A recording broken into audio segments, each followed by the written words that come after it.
2026년 월드컵 본선 진출, 이제 거의 불가능에 가까운 상황입니다. 그런데 중국은 감독 교체 없이 그대로 가기로 했습니다. 브랑코 이방코비치 감독, 계속 대표팀을 이끈다고 하네요. 탈락이 눈앞인데 변화는 없습니다. 중국 축구협회는 지금은 감독을 바꿀 때가 아니다라며 별표 현명한 선택 별표이라는 표현까지 써가며 이 결정을 옹호했습니다. 여러분, 정말 그럴까요? 지금은 냉정하게 따져봐야 합니다. 오늘은 중국 축구 대표팀의 위기 상황, 그리고 이방코비치 감독 유임 결정이 과연 현명한 선택인지 아니면 또 다른 실패의 시작인지 함께 짚어보겠습니다. 중국 축구 대표팀의 상황, 지금 정말 심각합니다. 2026년 북중미 월드컵 아시아 최종 예선. 중국은 지금까지 2승 6패, C조 꼴찌입니다. 최종 예선은 각 조 1, 2위에게 본선 직행 티켓이 주어지고 3위와 4위는 플레이오프로 넘어가게 되는데요. 중국은 이 플레이오프조차 갈 수 있을지 불투명한 상황입니다. 이제 남은 경기는 단 2경기뿐입니다. 하나는 6월 인도네시아 원정 경기. 그리고 그 뒤에는 홈에서 바레인을 상대하게 됩니다. 2경기 모두 절대 이겨야만 하는 경기입니다. 2연승. 이게 아니면 중국의 월드컵 꿈은 끝이라고 봐도 무방합니다. 하지만 문제는 지금 팀 분위기입니다. 패배가 이어지며 사기가 떨어졌고 전술적으로도 불안한 모습이 계속 노출되고 있습니다. 특히 원정에서 강하지 못한 중국이 인도네시아 원정을 이긴다는 보장이 없습니다. 바레인도 만만치 않은 상대입니다. 최근 중동 팀들의 조직력과 체력은 아시아 무대에서 확실한 경쟁력을 보여주고 있죠. 과연 이 상태에서 중국이 2연승을 거둘 수 있을까요? 중국 언론조차 별표 기적이 필요한 상황 별표이라며 현실을 인정하고 있는 분위기입니다. 남은 단 2경기. 이게 중국 축구의 마지막 기회가 될 수 있습니다. 지금 중국 축구 팬들, 더 이상 대표팀을 믿지 않습니다. 이미 온라인에선 디방코비치 아웃 운동이 벌어지고 있고 팬들은 감독 교체를 강하게 요구하고 있습니다. 하지만 중국 축구협회의 선택은 전혀 다릅니다. 계획은 바꾸지 않는다. 이방코비치 감독은 계속 간다. 공식적으로 이렇게 발표한 겁니다. 그 중심에는 송카이 회장의 입장이 있습니다. 그는 이렇게 말했습니다. 감독을 바꾼다고 해서 인도네시아전에서 이길 가능성이 높아지지 않는다. 새로운 감독을 데려오려면 돈이 많이 든다. 지금의 결정이 가장 현명하다.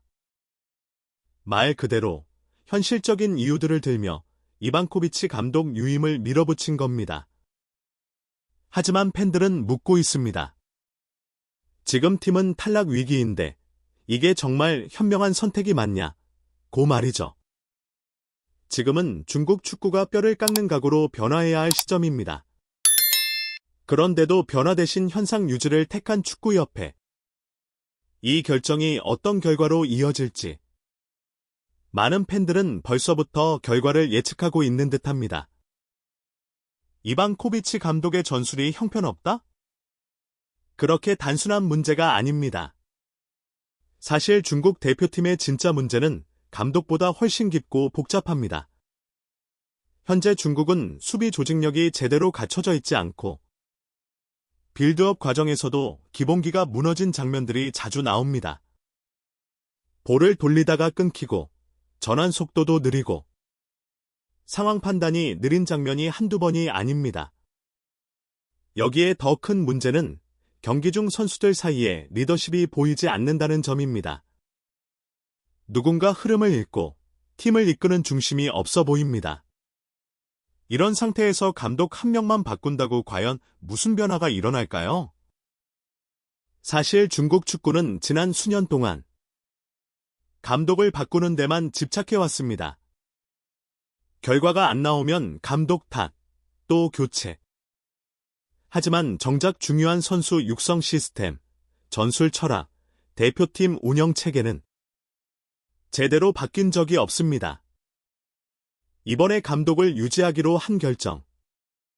어쩌면 단기적으로는 팀의 혼란을 줄이는 선택일 수 있습니다. 새로운 감독을 부임시키고 적응할 시간조차 없는 상황이니까요. 하지만 문제는 이런 선택이 근본적인 개혁을 미루는 구실이 될 수 있다는 점입니다. 중국 축구가 지금 해야 할 일은 겉모습만 바꾸는 게 아니라 진짜 축구다운 축구를 하기 위한 토대를 다시 세우는 것입니다. 이번 결정이 단순한 현상 유지가 아니라 변화를 위한 첫걸음이 되기를 바라는 건 중국 팬들뿐 아니라 아시아 축구 전체를 지켜보는 우리 모두의 바람일지도 모릅니다. 자, 이제 한국과 한번 비교해 보겠습니다. 한국 축구는 위기가 오면 감독을 무작정 바꾸기보단 선수단 내부에서 해결책을 찾습니다.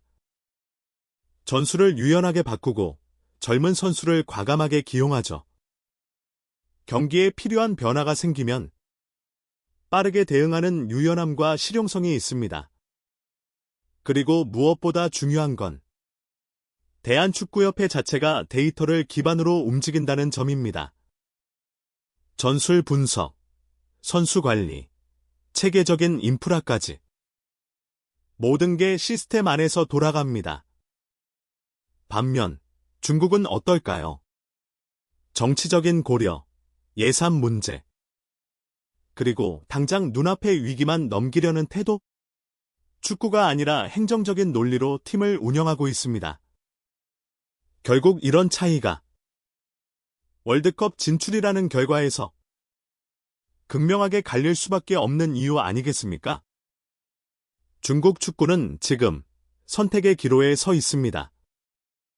감독 유임이라는 결정을 두고 중국 축구협회는 이게 현명한 선택이라고 말했습니다. 하지만 그 말 정말 맞는 걸까요? 지금 상황은 단순한 슬럼프가 아닙니다. 월드컵 본선 탈락이 눈앞에 와 있는 사실상 마지막 기회입니다.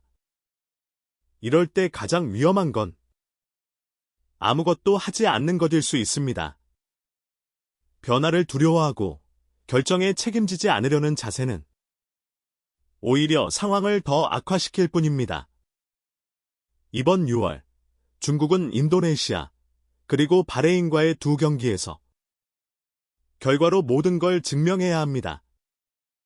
말이 아닌 실력으로 보여줘야 하죠.